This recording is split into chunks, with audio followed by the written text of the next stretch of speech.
বিশ্ব ইজতেমার ৫৮তম আসরকে কেন্দ্র করে টঙ্গীর তুরাগ তীরে পুরোদমে চলছে প্রস্তুতি।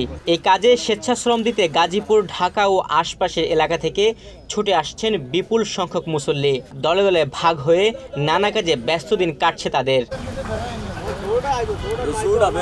আগামী ৩১ জানুয়ারি শুরু হয়ে ২ ফেব্রুয়ারি আখিরি মুনাজাতের মধ্য দিয়ে এবারের ইজতেমা শেষ হবে। সেই লক্ষ্যে প্যান্ডেল নির্মাণ কাজে প্রতিদিন নিরলস শ্রম দিচ্ছেন তাবলিগ জামায়াতের সাথী, মুসল্লি, মাদ্রাসার ছাত্র, শিক্ষক সহ নানা শ্রেণী পেশার বিপুল সংখ্যক মানুষ। ইজতেমার কাজ যথেষ্ট দ্রুত গতিতে এগিয়ে চলছে।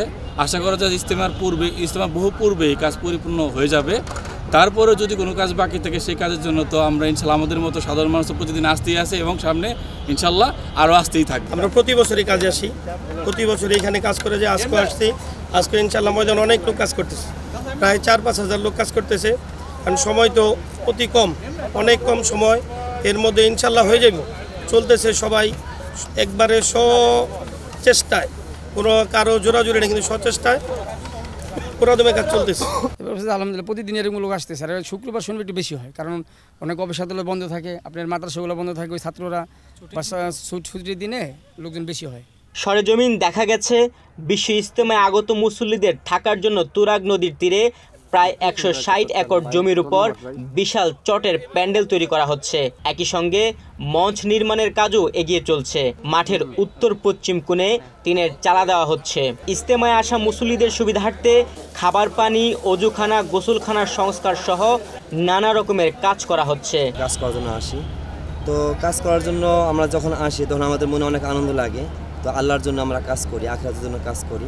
আমার কাজ করতে অনেক ভালো লাগছে, আল্লাহর কাজ করতেছি। বিশ্ব ইজতেমার সামনে রেখে মাঠের প্রস্তুতি কাজ আরও আগে শেষ হওয়ার কথা ছিল, তবে সাতপন্থীদের হামলার কারণে তা বিলম্বিত হয়েছে বলে স্বেচ্ছাশ্রমে নিয়োজিত মুসল্লিরা জানিয়েছেন। মানে অল্প কিছুদিন আছে, আর যেহেতু ৩১-১-২ তারিখ আমাদের ইজতেমা, তো এর আগে আমাদের অনেক কাজ ফেরা আছে। যেহেতু কিছুদিন আগে একটা গন্ডগোল হওয়ার কারণে আমাদের কাজগুলো একটু স্টপ হয়ে গেছিল।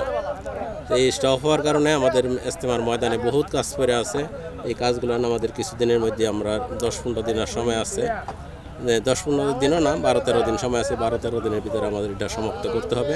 আমাদের আলহামদুলিল্লাহ আগের থেকেই ইজতেমার প্রস্তুতি পুরোদমে চলতেছিল, মাঝখানে একটা যে কোনো কারণে একটু গ্যাপ গেছিলো, কিন্তু এখন আলহামদুলিল্লাহ সারা দেশ থেকে ধর্মপ্রাণ মুসলিম ভাইরা একেবারে নিজেদের খরচে, নিজেদের উদ্যমে আইসে কাজ করতেছে। ইনশাআল্লাহ আমরা আশাবাদী, ইনশাআল্লাহ সামনে ৩১ তারিখের আগেই এই কাজটা পুরোপুরি শেষ হয়ে যাবে, এটা আমরা আশাবাদী ইনশাআল্লাহ। আলহামদুলিল্লাহ ইজতেমা শুরুর আগেই সম্পূর্ণ হবে ইনশাআল্লাহ, কিন্তু কাজ একটু ধীরগতি।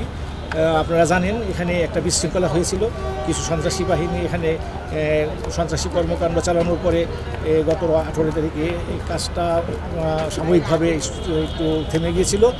আল্লাহর রহমতে ইনশাআল্লাহ আবার স্বতঃস্ফূর্তভাবে ধর্মপ্রাণ মুসলমান, দিনদরিদ্র মুসলমান নিবেদিত প্রাণ হয়ে এখন সবাই উদ্বুদ্ধ হয়ে কাজে ঝাঁপিয়ে পড়ছে। আল্লাহ চাহে তো ইনশাআল্লাহ নির্দিষ্ট সময়ে আমাদের কাজ সম্পন্ন হয়ে যাবে ইনশাআল্লাহ। হামলার ঘটনাকে কেন্দ্র করে ইজতেমার ময়দান ও আশপাশে বেশ কিছুদিন সভা সমাবেশ বন্ধ রেখেছিল প্রশাসন। সেই ১৪৪ ধারা প্রত্যাহার হওয়ার পরপরই তাবলিগ জামায়াতের সাথীরা মাঠ প্রস্তুতির কাজে নেমে পড়েন।